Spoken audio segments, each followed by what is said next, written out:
All right, so this video here is, I just completed the first stage. I had a video demonstration on how to go about it. And I just finished the last few objects that were in the composition, so I'm going to show you them. So this is my still life. I made one small change because this was starting to go outside of my frame. So I turned it and it was able to keep it within the composition.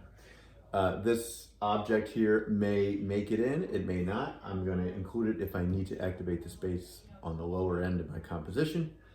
If I don't need anything there, then I'll leave it out, but for right now I'm just going to leave it there for the moment.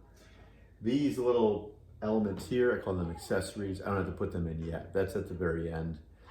And even some of there's a glass that I did draw, or some of these small guys here, you don't necessarily have to put them in. Because it's kind of a guessing game and it's not going to be as accurate as you want it to be for right now. And you can wait maybe in the stage 2 to draw out the rectangle based off of the object that's underneath of it.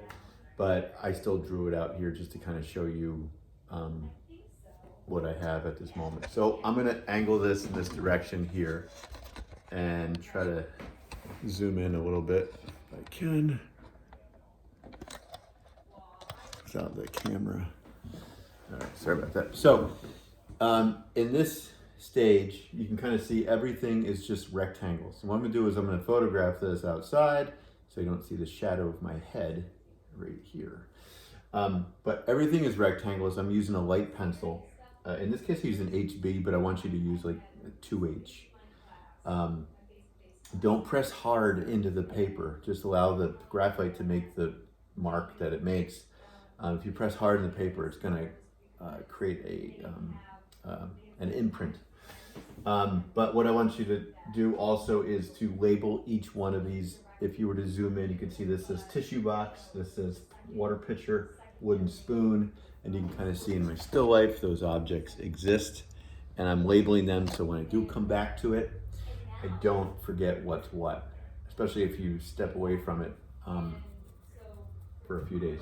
The other thing that's really important, you want to photograph exactly from your viewpoint where you're drawing from the still life. Reason being is because there's going to be a problem. Someone's going to bump into it. If you have a dog, he might jump up there and kind of move some things. And at least you have some evidence of how to reposition it back.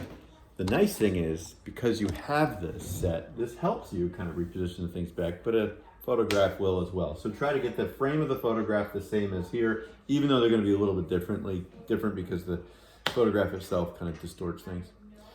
Other than that, it does look very confusing at the moment. But again, if I had to move something, like for example, if this water pitcher wasn't where I wanted it and it was just a bit off, even though that's my point of reference, I can slide it over, I can slide it down. It's really simple to move a rectangle as opposed to drawing in the individual characteristics of the form, meaning the ellipse and the shape and the size of the individual form. The next stage we're going to enter into is breaking down the individual forms. And on this thing here, you want to select something simple first and then go to the more complex things later on. So I'll probably, I don't know what I'll start with first. Maybe the water pitcher, and I won't put the handle in or the spout in. I'll just do the kind of the vessel part. And then I'll be able to put the other objects in after that. Or I put the box in first and then I can kind of put everything else in after that. We'll see. Until I meet that stage. Most importantly, this is the end of stage 1. And if you have any questions, reach out.